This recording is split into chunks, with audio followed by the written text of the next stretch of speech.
Hi friends, welcome to గని internet. ఈరోజు PM Kisan గురించి తెలుసుకుందాం. 18 విడత డబ్బులు మీకు పడ్డాయా, ఎలా తెలుసుకోవాలి, ఈ కేవైసీ అయిందా కాలేదా ఎలా చూసుకోవాలి, లేదా ఏ బ్యాంకు లింకప్ అయిందో ఎలా చెక్ చేసుకోవాలి అనేసి ఈ వీడియో మీరు కనుక మన ఛానల్ ఫస్ట్ టైం చూస్తున్నట్టయితే సబ్స్క్రైబ్ చేసుకోండి, లైక్ షేర్ చేయండి, మీ ఫ్యామిలీ మెంబర్స్ కూడా ఉపయోగపడుతుంది. ఫస్ట్ మనం గూగుల్కి వెళ్ళేసి పిఎం కిసాన్ అని కొట్టండి. పిఎం కిసాన్ అని టైప్ చేయండి. ఫస్ట్ వస్తుంది మనకి, ఇది క్లిక్ చేసుకోండి. నెక్స్ట్ మీరు కొత్తగా రిజిస్ట్రేషన్ చేసుకునే ప్రాసెస్ ఇది ఉంటుంది. ఈ కేవైసీ ఇందా కాలేదు అనేసి మన ఫస్ట్ స్టేటస్ చూసుకోవాలి. ఇక్కడ ఆధార్ నెంబర్ ఎంటర్ చేయండి. ఆధార్ నెంబర్ ఎంటర్ చేసిన తర్వాత మన సెర్చ్ అని కొట్టండి.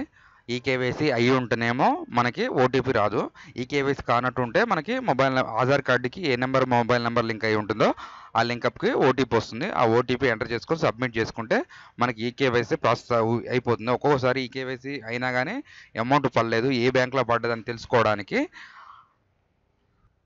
ఇక్కడ మీ రిజిస్ట్రేషన్ మొబైల్ నెంబర్ కానీ మీకు అప్లికేషన్ నెంబర్ ఉంటుంది.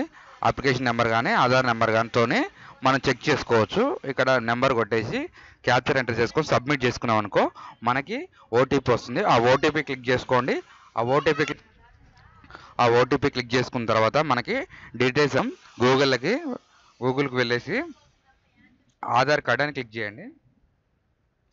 ఆధార్ కార్డ్ అని క్లిక్ చేసుకున్న తర్వాత మనం Aadhaar card first option click చేసుకోండి. ఓకే, ఇక్కడ ఇలా వస్తుంది మనకి, ఇది క్లిక్ చేసుకోండి. లాగిన్ అని క్లిక్ చేయండి. లాగిన్ చేసిన ఇలా వచ్చిన తర్వాత మన మొబైల్ ఇక్కడ ఆధార్ నెంబర్ ఎంటర్ చేయండి.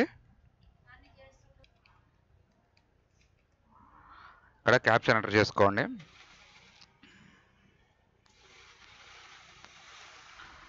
ఇక్కడ క్యాప్చర్ ఎంటర్ చేసుకున్న తర్వాత లాగిన్ కొట్టండి. మనకి లింకప్ ఉన్న మొబైల్ నెంబర్కి ఓటీపీ వస్తుంది. ఇది కూడా ఆధార్ కార్డుకి మొబైల్ నెంబర్ కంపల్సరీ ఉండాలండి.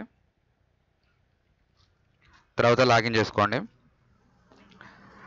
లాగిన్ చేసుకున్న తర్వాత ఇలా వస్తుంది చూడండి.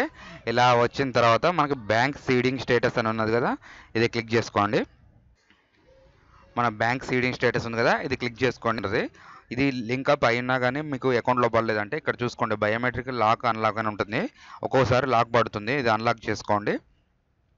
అన్లాక్ చేసుకునే ప్రాసెస్ నెక్స్ట్ కొట్టేసండి. నెక్స్ట్ కొట్టిన తర్వాత మీకు ఓటీపీ వస్తుంది. ఓటీపీ ఎంటర్ చేసుకోండి. లాక్ అన్లాక్ అని ఉంటుంది, అన్లాక్ చేసుకోండి. చేసుకున్న తర్వాత ఇది ప్రాసెస్. మనం బ్యాంకుకి వెళ్ళకుండా మన స్టేటస్ మనమే చెక్ చేసుకోవచ్చు. ఇదండి process. Thanks for the watch. మన ఛానల్ని ఫస్ట్ టైం చూస్తున్నట్టయితే సబ్స్క్రైబ్ చేసుకొని లైక్ చేసి షేర్ చేయండి.